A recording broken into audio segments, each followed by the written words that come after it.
Skype پر جو سوال آیا تھا اس میں مفتی صاحب ایک سوال یہ بھی تھا کہ جمعے کی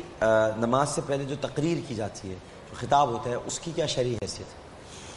ہے؟ یہ جو جمعے کا خطبہ ہے جس کو عربی میں یہ خطبہ دیا جاتا ہے، یہ سنت ہے۔ اصل تو وہی جو عربک کا خطبہ ہے، رسول اللہ یہ صحابہ کے دور یا اس کے بعد بھی جتنی صدیاں گزری وہ اصل تو وہی تھا، اور اسی میں لیکچر تھا، وہی خطاب تھا، وہی تربیت تھی، جس طرح لمبا لمبا خطبہ آج بھی عرب کے اندر ہوتا ہے۔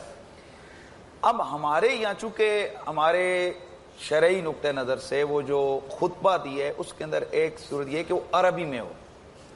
اب جب ہمارے یہاں ہندوستان پاکستان یہ جو برے صغیر پاک و ہند ہے یا دوسرے ایسے جو عجمی علاقے ہیں کہ جہاں عربی کو نہیں جانا جاتا،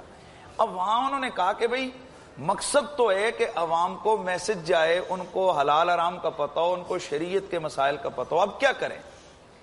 اس کے لیے پھر انہوں نے کہا کہ نہیں، اس کو شروع میں جو ہے نا ایک خطاب کر لو، تقریر کر لو، تاکہ ان کو لوگوں کو ایک واضح نصیحت ہو جائے، اور باقی اطاعت شریعت میں چونکہ وہ خطبہ جو ہے وہ عربی والا وہ واجب ہے، لہٰذا اس کو اس طرح سے ادا کر لو اور مختصر کر لو، اور باقی جو ہے نا یہ خطاب اردو میں کر لیا جائے۔ تو یہ مفاد عامہ کے لیے، یہ دین کے امور کو سمجھانے کے لیے، امر بالمعروف و نہی عن المنکر کے لیے یہ مستحب کام ہے۔ اچھا، یہ ڈاکٹر صاحب بڑا اہم مسئلہ ذہن نشین رہے کہ یہ نہ دور صحابہ میں تھا، یہ جو اردو یہ جو دو تقریریں، نہ یہ دور تابعین میں تھیں، اور نہ یہ بعد میں، یہ بہت بعد کی بات ہے۔ علماء نے،